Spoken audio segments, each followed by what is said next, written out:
Il existe un livre que les hommes les plus riches de l'histoire ont lu en silence. Il n'a pas été publié dans une revue d'affaires, il n'est pas devenu un best-seller de développement personnel, mais il est là, caché parmi les écrits d'une femme qui vivait à New York dans les années 1920, et son nom est Florence Scovel Shinn. Maintenant, avant que tu penses que c'est encore une vidéo de motivation spirituelle, laisse-moi te dire une chose. Florence ne parlait pas de foi aveugle, elle parlait de mécanique, de comment la prospérité fonctionne vraiment, sous les apparences, les conseils superficiels et les formules magiques que tout le monde vend partout. Et la vérité qui fait mal est celle-ci. Tu peux travailler toute ta vie, te lever tôt, faire tout correctement et continuer à vivre dans la même situation. Tu sais pourquoi? Parce que tu n'as pas compris le code. Et ce code se trouve dans les enseignements de Florence Scovel Shinn. Si tu en as assez de voir les opportunités passer, de sentir que tu fais tout et que rien ne change, de voir des gens moins qualifiés prospérer pendant que tu restes bloqué, alors reste avec moi jusqu'à la fin, parce que ce que je vais te montrer aujourd'hui, il n'y a pas de retour en arrière. Quand tu le vois, tu ne peux plus faire semblant de ne pas l'avoir vu. Florence Scovel Shinn n'a pas écrit ses livres quand elle débutait. Elle les a écrits après avoir traversé des pertes, des difficultés et des années d'observation. Et ce qu'elle a découvert a changé la manière dont des milliers de personnes voient l'argent encore aujourd'hui. Réfléchis avec moi. Cette femme vivait dans l'une des villes les plus compétitives du monde. Elle voyait des gens autour d'elle s'effondrer dans la pauvreté pendant que d'autres, apparemment moins capables, prospéraient. Et elle a compris quelque chose que la plupart des gens ne comprennent jamais. La majorité vit en poursuivant le vent, en poursuivant des illusions. Ce n'est pas du pessimisme, c'est de la clarté. C'est le type de clarté qui n'arrive qu'après avoir observé en profondeur comment le monde fonctionne. La première chose que Florence révèle est brutale. Il y a des gens qui travaillent sans s'arrêter et qui meurent pauvres. Et il y a des gens qui travaillent moins et qui prospèrent vite. Et ce n'est pas de l'injustice, ce n'est pas de la chance, c'est le code. C'est comprendre comment les choses fonctionnent vraiment. Florence le disait avec des mots simples mais dévastateurs. La course n'est pas au plus rapide, la bataille n'est pas au plus fort, la richesse n'est pas au plus intelligent. Tout dépend du temps et de la parole. Temps et parole. Ces deux mots portent le secret qui sépare ceux qui prospèrent de ceux qui triment seulement. Parce que, regarde bien, tu peux être le plus rapide, le plus fort, le plus préparé. Mais si tu ne reconnais pas le bon moment, si tu ne prononces pas la bonne parole, si tu ne vois pas l'opportunité quand elle se présente, tu perdras toujours. Et le pire, c'est que tu penseras que c'est un manque d'effort, tu te mettras plus de pression, tu travailleras plus d'heures, tu t'épuiseras en essayant de forcer quelque chose qui n'est pas dans le temps. Florence appelait cela l'effort vide, courir après le vent. C'est un effort qui ne porte pas de fruits. Maintenant, il y a une différence brutale entre effort et mouvement juste. Il y a des gens qui confondent action et résultat. Ils travaillent, mais ils sont hors tempo, désalignés avec le moment. Et alors, qu'est-ce qui se passe? Fatigue, frustration et le sentiment que rien ne sert. Mais celui qui comprend la formule de Florence sait ceci. Le secret n'est pas de travailler plus, c'est de travailler avec le bon timing. C'est reconnaître quand la porte est ouverte. Et ce n'est pas de l'instinct, c'est une perception entraînée. Regarde ce qui se passe dans le monde des affaires en France et ailleurs. Tu vois des entreprises qui naissent au bon moment, qui surfent une vague et en 3 ans elles explosent. Et tu en vois d'autres avec un meilleur produit, une meilleure équipe, un investissement plus important qui disparaissent. Pourquoi? Le timing. Elles sont entrées hors tempo. Pense aux startups de la station F à Paris, certaines avec des idées brillantes qui n'ont jamais décollé et d'autres avec des concepts simples qui ont conquis le marché. Ce n'était pas une question de talent, c'était une question de moment. Cela vaut pour la carrière, pour les affaires, pour les investissements. Il y a le moment d'entrer, le moment de sortir, le moment de tenir, le moment de risquer. Et celui qui ne sent pas cela se trompe toujours. Florence racontait des histoires qui illustrent cela parfaitement. Elle parlait de personnes qui avaient du talent, de la capacité, des solutions, tout, mais qui n'avaient pas le bon positionnement, qui n'avaient pas le timing. Et elles sont mortes oubliées. Ça te rappelle quelqu'un? Combien de personnes talentueuses connais-tu qui n'ont jamais décollé, qui ont de bonnes idées, qui font du bon travail, qui sont compétentes, mais qui vivent dans la lutte? Et puis tu regardes à côté et tu vois des gens médiocres qui prospèrent. La différence n'est pas le talent, c'est le code. C'est comprendre que dans le monde réel, la prospérité ne concerne pas le mérite. Elle concerne le fait d'être au bon endroit, au bon moment, avec la bonne parole à la bouche. Et c'est là que la plupart se perdent parce qu'on nous a appris que le succès, c'est effort plus temps. Travaille 10 ans, ça ira. Fais tes études à Sciences Po ou à HEC, ça ira. Dévoue-toi, ça ira. Mais Florence démolit cette illusion d'un coup sec. La dévotion sans perception est une cécité productive. Tu connais des gens comme ça? Qui travaillent depuis des années dans la même entreprise, qui font des heures supplémentaires, qui sont ponctuels, dévoués, et qui restent au même poste pendant que le collègue arrivé après est déjà monté. Ce n'est pas de l'incompétence, c'est un manque de perception. C'est ne pas voir le moment de bouger. Maintenant, respire profondément avec moi, parce que je vais te montrer la deuxième couche de la formule. Et c'est là que ça devient lourd. Florence enseignait que dans la vie, tout se répète. Les cycles sont inévitables. Et celui qui ne comprend pas les cycles vit toujours pris au dépourvu. Celui qui les comprend se positionne avant. Florence le disait clairement. Il y a un temps pour tout. Temps de planter, temps de récolter, temps de construire, temps de démolir, temps de garder, temps de laisser aller. Et ce n'est pas de la poésie, c'est de la stratégie. Parce qu'il y a des gens qui essaient de récolter hors saison. Il y a des gens qui plantent en hiver et pensent qu'ils n'ont pas de dons. Il y a des gens qui forcent l'expansion au moment de consolider et qui font faillite. Il y a des gens qui gardent au moment d'investir et qui ratent le train. La prospérité n'est pas linéaire, elle est cyclique. Et celui qui ne respecte pas le cycle se brûle. Laisse-moi te donner un exemple pratique. Tu connais ce type qui a gagné de l'argent rapidement, qui s'est trop étendu, qui a voulu grandir sans structure et qui en 2 ans a tout perdu? On en voit partout en France, des entrepreneurs qui ouvrent 3 restaurants d'un coup à Paris sans avoir consolidé le premier. Il n'a pas compris le cycle. Il pensait qu'il suffisait d'accélérer toujours. Mais Florence enseignait que la croissance durable a un rythme. Et il y a aussi le contraire. Ce type qui reste 10 ans à se préparer, à faire des formations, à étudier, à planifier, mais qui n'agit jamais. On connaît tous quelqu'un comme ça en France, éternel étudiant, éternel préparateur, jamais lancé. Lui non plus n'a pas compris le cycle. Parce qu'il y a le moment où tu dois te lancer, même sans être prêt. Il y a le moment où l'opportunité n'attend pas.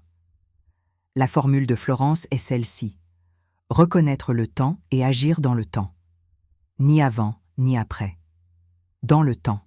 Et cela exige quelque chose que peu de gens ont. La patience stratégique. Ce n'est pas la patience bête d'attendre sans rien faire. C'est la patience de celui qui sait qu'il construit quelque chose de plus grand et que chaque pas compte. Florence a construit son œuvre sur des années, pas sur des mois. Et elle est devenue l'une des voix les plus influentes de la nouvelle pensée.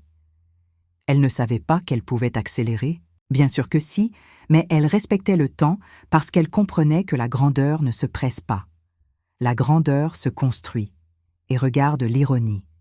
Nous vivons à l'ère de la précipitation. Tout le monde veut des résultats hier, veut devenir riche en 6 mois, veut construire un empire en 1 an. Et alors qu'est-ce qui arrive? Effondrement, burn-out, frustration. Et si tu essayais de forcer une saison qui n'est pas la tienne? Florence disait quelque chose de puissant.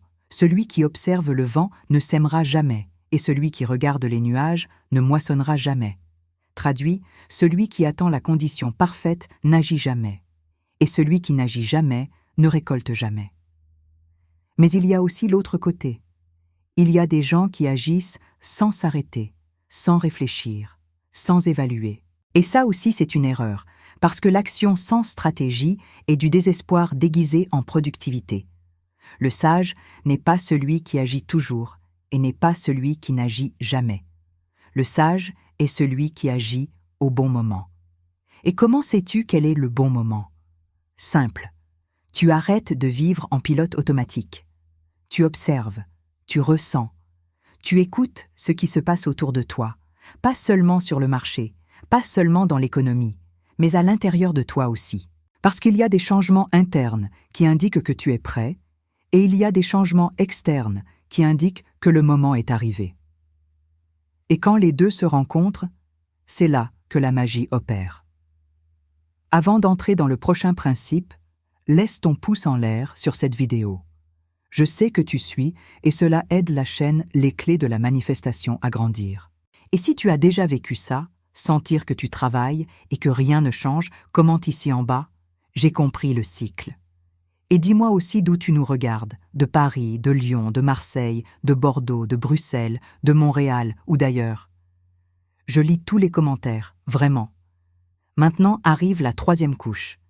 Et celle-ci est celle qui fait le plus mal, parce qu'elle touche à ton identité. Florence enseignait que tout est vanité. Et quand tu lis ça pour la première fois, ça ressemble à du nihilisme, ça ressemble à du découragement. Mais ce n'en est pas. C'est de la libération. Parce que, regarde bien, si tout est vanité, cela signifie que rien de ce que tu conquiers ne te complétera. Rien. Ni la voiture, ni l'appartement à Paris, ni le million, ni la reconnaissance. Rien. Et ce n'est pas déprimant, c'est le secret. Parce que quand tu comprends que rien d'extérieur ne te complète, tu arrêtes de chercher le bonheur dehors. Et alors, ironiquement, tu deviens inarrêtable. Parce que tu ne dépends plus du résultat pour te sentir bien. Tu agis parce que c'est qui tu es, pas parce que tu as besoin de prouver quelque chose. Et c'est là que se trouve la différence entre le riche désespéré et le prospère en paix. Le riche désespéré a tout conquis, mais il est encore vide. Le prospère en paix n'a besoin de rien, mais reçoit tout. Florence était une femme qui aurait pu vivre dans l'angoisse de la pénurie. Au lieu de cela, elle a choisi la paix de la provision. Et dans ses enseignements, elle a conclu avec quelque chose de semblable à ceci. À la fin, tout se résume à respecter la loi universelle et à vivre en harmonie avec elle. Et quand elle parlait de respecter la loi, elle ne parlait pas de peur. Elle parlait de révérence, de comprendre qu'il existe un ordre plus grand que tu ne contrôles pas. Et c'est de l'humilité stratégique. C'est savoir que tu n'es pas le centre, que tu fais partie de quelque chose de plus grand, et que quand tu t'alignes avec cet ordre, tout coule. Il y a des gens qui luttent contre le courant toute leur vie, qui essaient de tout contrôler, de tout manipuler, de tout forcer. Et ils s'épuisent et s'effondrent, parce qu'on ne peut pas vaincre le fleuve. On navigue le fleuve. Pense à la Seine qui traverse Paris. Elle ne se bat pas contre ses rives, elle coule avec elle. Florence enseignait cela. Tu ne contrôles pas le vent, mais tu apprends à positionner la voile. Tu ne crées pas l'opportunité, mais tu te prépares à la reconnaître quand elle arrive. Tu ne forces pas la prospérité, mais tu retires ce qui la bloque. Et cela change tout, parce que la prospérité n'est pas une conquête, c'est un déblocage. La plupart des gens ne sont pas pauvres parce qu'ils ne travaillent pas. Ils sont pauvres parce qu'ils sont bloqués. Bloqués par une mentalité de pénurie, bloqués par la peur de risquer, bloqués par l'orgueil de demander de l'aide, bloqués par des schémas anciens qu'ils ne perçoivent même plus. En France, on a cette culture du « il faut souffrir pour réussir », du « l'argent c'est sale », du « on ne parle pas d'argent à table ». Et ces croyances sont des murs invisibles qui bloquent l'abondance. Florence enseignait que le sage n'est pas celui qui accumule l'information. Le sage est celui qui retire les blocages. C'est celui qui voit son propre aveuglement. C'est celui qui accepte qu'il doit désapprendre pour grandir. Regarde comme c'est contre-intuitif. Nous vivons dans une culture qui valorise l'accumulation. Accumule des diplômes, accumule des formations, accumule des contacts, accumule de l'argent. En France plus qu'ailleurs, peut-être, on empile les diplômes, les masters, les certifications, comme si ça garantissait quoi que ce soit. Mais Florence enseignait l'inverse. Parfois, prospérer, c'est lâcher prise. C'est se détacher de ce qui ne sert plus. C'est se vider pour pouvoir se remplir à nouveau. Florence disait une phrase très puissante. « Lance ton pain sur les eaux, car après bien des jours, tu le retrouveras. » C'est de la foi appliquée. ce n'est pas de la foi passive, c'est de la foi en mouvement. C'est donner sans garantie. C'est investir sans voir de retour immédiat. C'est faire confiance au processus. Et cela fait peur parce que nous voulons la certitude, nous voulons le contrôle, nous voulons savoir que si nous faisons A, ça donnera B. Mais la vie ne fonctionne pas comme ça. Et Florence ne te vend pas d'illusions. Elle te prépare à la réalité. La réalité, c'est que tu vas planter et tu ne sauras pas si tu vas récolter. Tu vas investir et tu ne sauras pas si ça reviendra. Tu vas risquer et tu n'auras pas de garantie. Et c'est exactement là que se trouve l'épreuve. C'est là que tu découvres si tu fais vraiment confiance ou si tu dis seulement que tu fais confiance. Et ici, entre l'un des principes les plus puissants de Florence, que très peu de gens comprennent vraiment. La sagesse ne te protège pas de tout, ne te sauve pas de perdre, ne te garantit pas la victoire, mais elle t'enseigne à mieux te positionner la prochaine fois. Florence a vu cela dans la vie réelle. Elle a vu des sages mourir pauvres. Elle a vu des sots prospérer. Elle a vu des justes souffrir et des injustes triompher. Et au lieu de se plaindre de l'injustice, elle a observé, étudié, compris les schémas. Et c'est cela qui a fait d'elle l'un des esprits les plus sages de son temps. Ce n'était pas de l'optimisme aveugle, c'était du réalisme stratégique. Parce que, regarde bien, il y a un type de positivité qui est dangereux. Celui qui nie la douleur, qui ignore le problème, qui fait semblant que tout va bien. En France, on connaît bien ça, cette façade du « tout va bien » alors que rien ne va. Et Florence ne te vend pas ça. Florence te dit « oui, la vie est dure. Oui, tu vas perdre. Oui, tout ne va pas bien se passer. Et malgré cela, tu peux prospérer. Parce que la prospérité n'est pas l'absence de problèmes, c'est la capacité de les naviguer. Et cela change tout dans ta relation avec l'argent, avec le travail, avec les opportunités. Parce que tu arrêtes d'attendre que la vie soit juste et tu commences à jouer le jeu tel qu'il est, pas tel que tu voudrais qu'il soit. Il y a un autre principe de Florence qui est de l'or pur. Mieux vaut deux qu'un. Et ce n'est pas une question de relation amoureuse, c'est une question de partenariat stratégique. C'est comprendre que personne ne prospère seul. Personne. Florence le disait clairement. Si l'un tombe, l'autre le relève. Mais malheur à celui qui est seul, car s'il tombe, il n'y aura personne pour le relever. Et combien de personnes connais-tu qui essaient de tout construire seules, qui ne demandent pas d'aide parce qu'elles pensent que c'est une faiblesse, qui ne font pas de partenariat parce qu'elles ont peur de partager, qui ne délèguent pas parce qu'elles pensent qu'elles seules font bien. C'est très français ça, cette fierté de tout faire soi-même, cet individualisme qui nous empêche de demander un coup de main. Ces personnes restent bloquées toujours, parce qu'il y a une limite à ce que tu peux faire seul. Et Florence t'enseigne que la force n'est pas de tout faire seul. La force, c'est de savoir avec qui marcher. Et regarde ce qui est intéressant, elle ne disait pas mieux sans qu'un, elle disait mieux deux. Parce que ce n'est pas une question de quantité, c'est une question de qualité. C'est avoir les bonnes personnes autour de toi. Des personnes qui te relèvent quand tu tombes, des personnes qui voient des opportunités quand tu es aveugle, des personnes qui complètent ce qui te manque. Et cela vaut pour l'association en affaires, pour le mentorat, pour l'amitié vraie.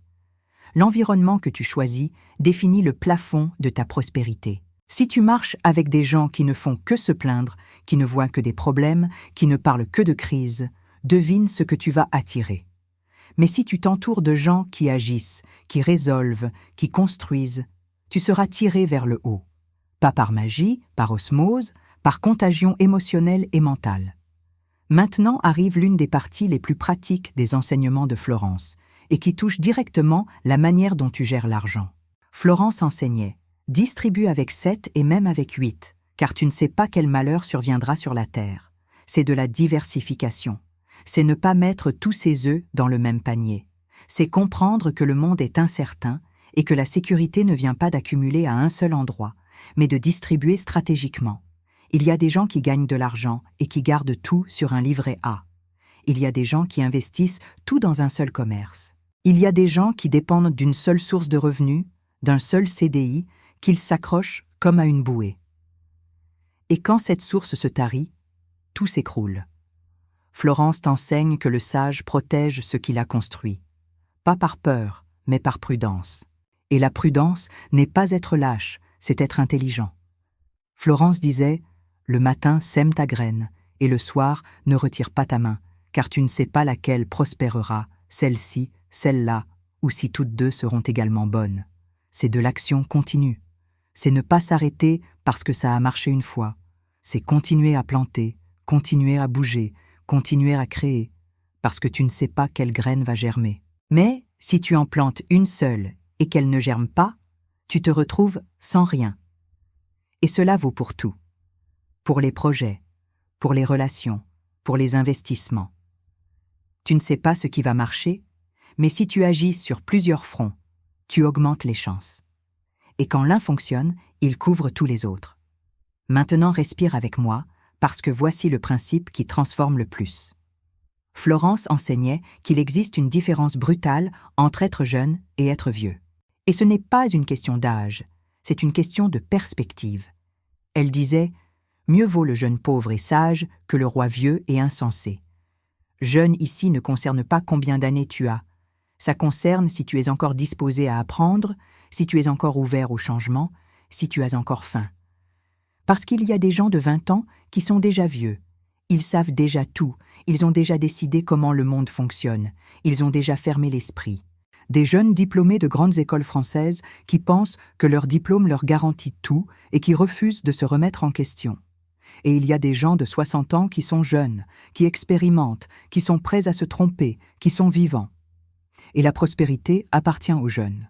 Pas à ceux qui ont moins d'années, mais à ceux qui ont plus de flexibilité. Parce que le monde change vite. Ce qui fonctionnait hier ne fonctionne pas aujourd'hui. Et ce qui fonctionne aujourd'hui ne fonctionnera pas demain. Et celui qui s'accroche à ce qu'il sait, à ce qu'il a toujours fait, à ce qui a marché avant, meurt sur la plage. Florence te force à regarder cette réalité en face. Rien ne dure pour toujours. Aucun modèle, aucune méthode, aucune stratégie. Ce n'est pas décourageant, c'est libérateur, parce que ça t'oblige à être toujours attentif, toujours présent, toujours en apprentissage. Et c'est là le tournant. La prospérité que Florence enseigne ne consiste pas à arriver à un point et à s'arrêter.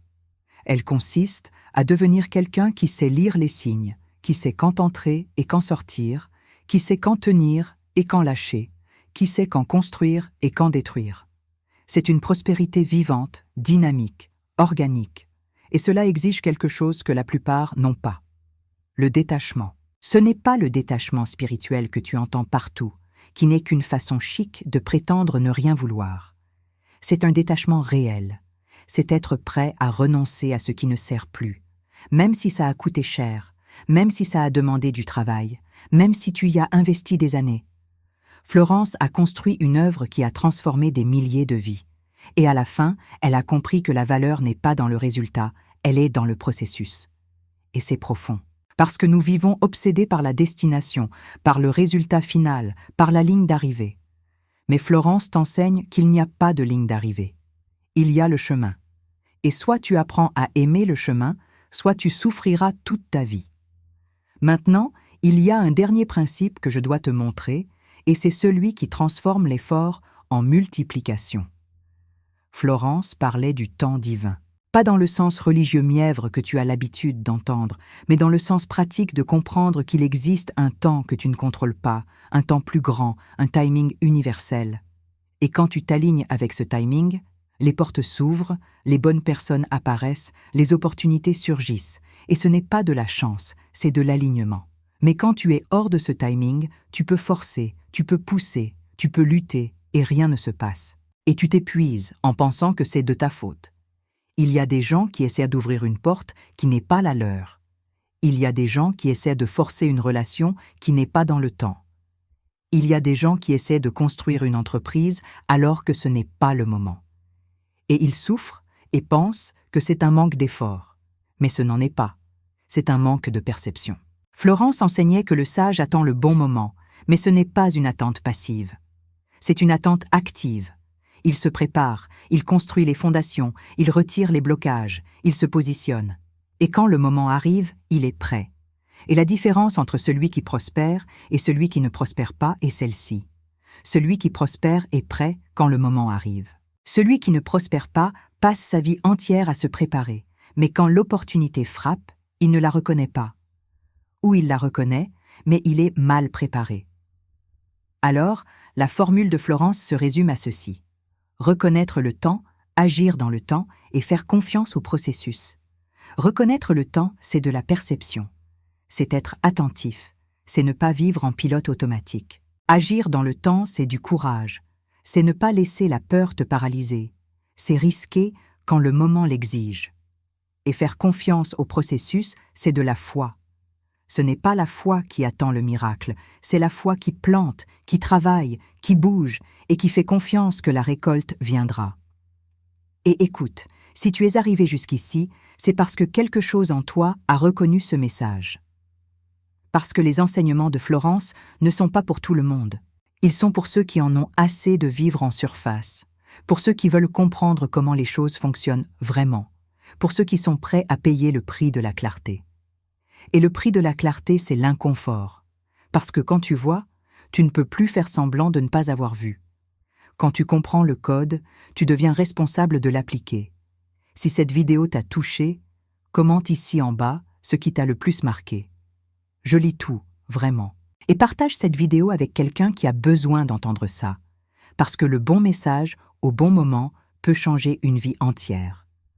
Abonne-toi à la chaîne Les Clés de la Manifestation, active la cloche et on se retrouve au prochain rendez-vous. Ton abondance est déjà en chemin. C'est fait. C'est scellé.